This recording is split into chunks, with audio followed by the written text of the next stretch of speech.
Aujourd'hui, je vais évoquer un sujet que je n'ai pas abordé dans mes vidéos, mais qui est pourtant un moment qui est vécu dans le cheminement. Le moment où le chaser fuit le runner. Dans le parcours des flammes jumelles, on entend souvent que c'est le runner qui fuit et que le chaser est dans l'attente, dans l'amour souvent sacrificiel de l'autre, prêt à tout pour que cette union ait lieu. Mais ce n'est qu'une partie de l'histoire. À un moment donné, les rôles s'inversent, ce qui est souvent interprété comme un switch, or ce n'est pas un switch. On ne devient pas le yin et inversement. Ce qu'il se passe, c'est que le chaser peut être épuisé par le comportement de son autre et commencer à fuir à son tour. Pourquoi ? Bien, parce qu'il se sent en insécurité d'une part, déstabilisé émotionnellement d'autre part, et qu'il intègre qu'il doit se protéger. Pas forcément de son autre, mais de la relation qui est dysfonctionnelle. À la différence qu'un yin qui fuit le fera par peur de perdre son hyper-indépendance.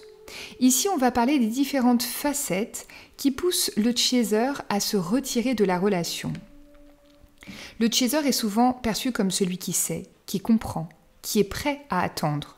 Dès le début du parcours, s'il est réveillé le premier au lien, le chaser a ressenti cette connexion avec une intensité profonde et inexplicable.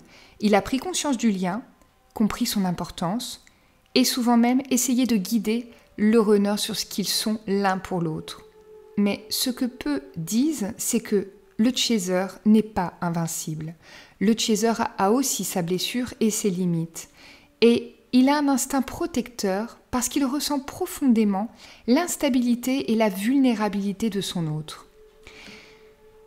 Le chaser se met souvent dans une posture de sauveur qui l'entraîne malgré lui dans des attentes et beaucoup de patience, parfois à outrance en début de parcours, pensant qu'il doit être le roc pour que le runner puisse guérir. Mais en réalité, il ne se rend pas compte qu'il absorbe l'énergie instable du runner. Non pas qu'elle vienne directement de votre autre, mais plutôt que toute cette énergie que vous donnez à votre autre est supérieure à celle que vous vous donnez à vous. Le résultat, c'est qu'au bout d'un moment, le chaser craque littéralement et sature émotionnellement. La dynamique entre les deux, c'est le chaser a l'impression que quand le runner donne l'air de. Le runner, avec sa blessure de rejet, a une peur viscérale, vous le savez, d'être rejeté. Donc, il se protège en fuyant. Il revient quand il sent que le chaser s'éloigne. Donc à un certain moment, vous pouvez très bien lâcher prise et votre autre le ressent, mais dès que l'intensité est trop forte, eh bien le runner repart. Il oscille entre ces moments d'amour et de distance, entre les échanges et le silence. Le chaser lui cherche la stabilité, la notion d'engagement d'ailleurs lui tient particulièrement à cœur, mais il fait face à quelqu'un d'imprévisible qui change d'attitude du jour au lendemain. Et c'est là qu'il commence à douter, et si j'étais en train de me perdre dans cette relation ? Petit à petit, ce schéma crée une insécurité profonde chez le chaser. L'effet insidieux de l'instabilité émotionnelle du runner sur le chaser, c'est qu'au début, le chaser essaie de comprendre, il cherche des réponses, c'est souvent à ce moment qu'il découvre le parcours dans lequel il est, mais ensuite, il ressent du désarroi, de l'incompréhension, voire du stress, de l'angoisse, face à la dynamique de la relation imposée par son autre. Puis, il arrive à un point de saturation. Le chaser ne peut plus vivre et supporter cette insécurité constante dans les moments de rupture de contact ou de distanciation. Ce tournant arrive quand le chaser a l'impression que cette dynamique avec son autre devient toxique pour lui.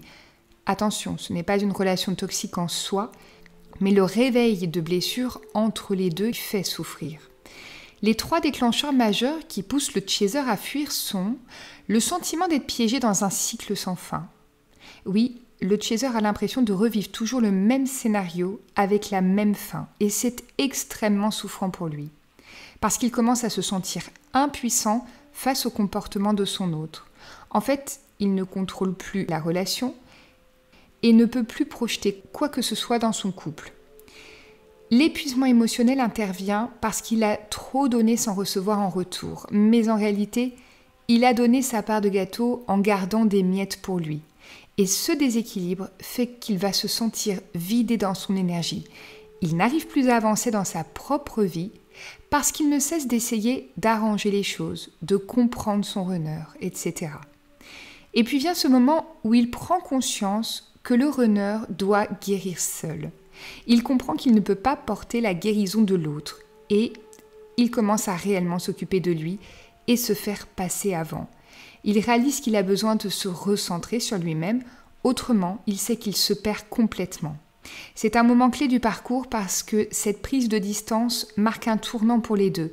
Je vous renvoie vers ma vidéo qui évoque ce passage suite à la réparation du chaser et ce que cela implique dans la dynamique de la relation.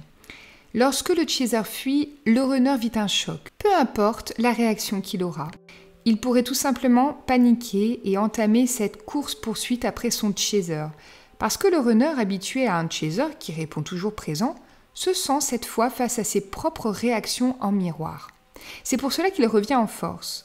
Mais cela ne signifie pas forcément qu'il est réveillé et qu'il est prêt à s'engager, parce que cela arrivera au moment où le chaser aura terminé, lui, son processus de réparation, et s'en suivra naturellement le réveil de son autre qui, je le rappelle, se fait au fur et à mesure.